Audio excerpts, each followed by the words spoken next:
So, I know I probably don't look like it, but I have a serious anger issue. Like, if you hit me hard enough, I may stab your mother in the throat. Like, it's just gonna happen. It's an eye for an eye. Everyone says, like, an eye for an eye leaves everybody blind, but if you've already taken one of my eyes, I do not give a fuck about your eye. Like, that's just not, it's not a thing. But I work at a gas station, right? Like Holiday, and I worked there for a really long time. And the first year I worked there was this man who would come in, and he would just look at me and be like, "Did you ever get your bike fixed?" And I'm like, I don't own a bike.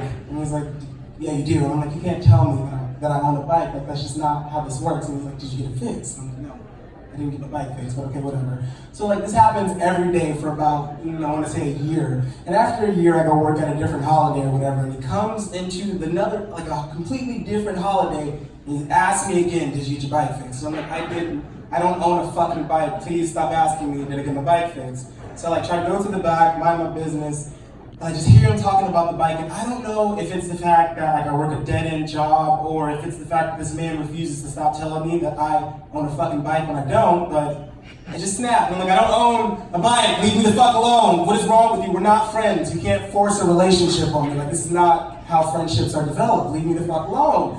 And I don't know what about that was like a cue for him to like do this motion, but I'm like, okay, that's first of all, Popeye, get the fuck back up. It's not, we're not gonna fight like that. I'm not gonna do that. And I try to walk away, and like he like kicks over something, and I'm like, "You're homeless, stop. I don't want to add insult to injury, but I will assault you. Don't do that." And I'm trying to walk away, and I hear, and I was like, "I wish the fuck you would." I don't know why, like I don't know why you turn in the direction of like, but like I do, and he spits in my mouth, like not in my face, not on my chest, not on my cheek, nowhere in my, like it lands right at here, like that's where it landed. And you guys have never seen this man, but he has emphysema on his chin. Like, how do I know that? Because when he coughs, the word emphysema comes out of his fucking mouth. And yeah, I don't know if it was the fact that I now have AIDS via saliva transfusion. I don't know if it was that, or if it was the fact that like someone spit in my mouth, but the only thing that I could think to do once he spit in my mouth is kill him. You have to kill this man. Like you can spit on him, but you don't have AIDS, so it's not the same. You have to murder him. Like that is what has to happen. Like there's no other way to do this. You have to kill him. So I calmly walk about like this close to him, and I don't know why this was the first reaction to do, but I like grab him by the neck, just like this. And he falls like immediately, and he's like 100 pounds of dead weight. He's not like the heaviest man, but like my first reaction is to fall with him, and then I don't let go of his throat. Here's what really pissed me off. I was like, okay, I've already decided to murder him. Like he's gonna die. I'm gonna go to jail. It's fine. There's a coworker named Miles who I've never met in my life. He's like, "You don't have to do this," and I'm like, "You don't know what the fuck? This is the fight of the century.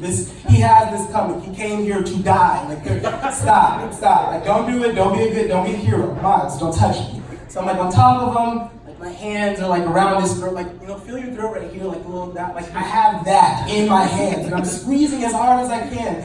And Miles decides to like put his foot in between my hand and like his throat. And I'm like, "Miles, if I can't kill him, I'm going to kill you. Don't do this, please." He's like, "I don't want you to lose your job." And I'm like, "Miles, you think I give a fuck about the pension at Holiday at this point? He's going to die. Like, leave me the fuck alone." And he like grabs me, and I'm like, "Miles, if I let go of his throat, I'm coming for yours." And I let go of his throat, and my first reaction, like I watched Kill Bill that day, and I don't know what the fuck it is about Quentin Tarantino movies, but as soon as I watched them, I'm like, fuck over here. Like I'm ready to like just fucking karate chop everyone in the throat.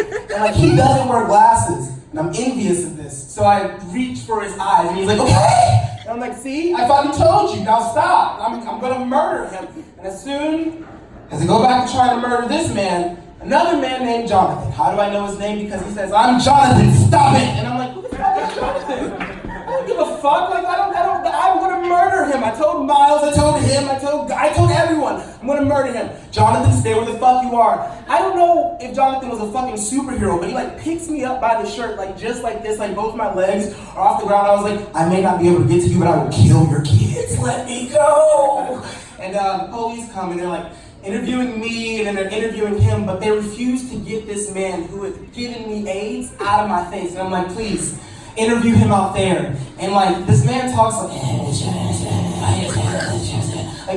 that's literally every word that comes out, that it sounds just like that. And like every time I hear it, I hear, oh. And like I like go like this, and the cop like reaches for his gun. I'm like, I'm black, stop it, you can't do this, don't do that. And you would think after someone spits in your mouth, that is like the end of like spitting for you. You would think that like it just does something to you, and you yourself will never spit on someone. But let me tell you another story. So I was at Costco, right? And you've been to Costco, and there's the lines. If you go at a good enough time, they take 40 fucking hours.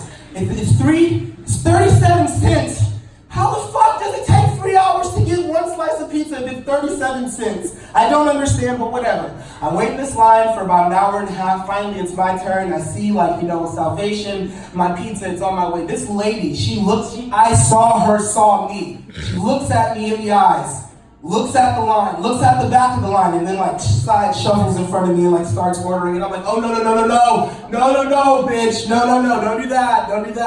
And like I said, I'm very angry. If you hit me hard enough, I will stab your mother. It's just a thing. I'm working on it. I'm 22. I still have a few more years. So how do you know I'm 22? So you don't understand. But anyway, I'm yelling at this lady. I'm literally at the top of my lungs yelling at her. And then I'm getting more aggressive because nobody behind me has a problem. I'm expecting the Million Man March to start behind me. Somebody, where the fuck is my backup? You've been here with me. Why are you not upset? But I don't know what possessed me to do it, but I was like, bitch, could you get the fuck out of my way? And she turns around and she's like, I'm not a bitch. And I was like, no, you are a bitch. And we argued for about 30 seconds, and then she slapped the shit out of me. She slapped dog shit out of me. She slapped me so hard that I contemplated I thought about hitting her back, but then I looked at her in the eyes, and she was like, one of those would just ended all of it. So I was like, you know what am I gonna do? And I spit in her mouth. Hey. What the fuck am I supposed to do, fight a 60-year-old? You tell her to buck up? What the fuck am I supposed to do in this situation? She slapped me as a stranger, and she cut me in line. Fuck her. Fuck her to death, okay? But yeah, I didn't see her two sons, very grown sons, very big sons. I used to be very big. I'm not very big anymore. I'm very small now. And they beat the fuck out of me. One put his foot in my neck. I was standing up, and his foot was in my neck. I'm like, what the fuck are you? Who trained you? And the other one put his foot in my mouth. And okay, so I used to be very hypersensitive. If you said anything racial about me, I might stab your mother. But now it's different. But back then it wasn't different. So I was called a nigger twice, and on top of that, when police came, I was treated like a criminal. So I was very upset about the situation. One day I was running, minding my business, and I couldn't help but see the family across the street from me. There was the man who put his foot in my neck, the mother who slapped the dog shit. There was literally dog shit that fell out of my pocket. I kept it, and I put it in a bag. Remember that. And so I wanted to keep running past their house, and I did, but then I came back in the middle of the night and I set some dog shit on fire.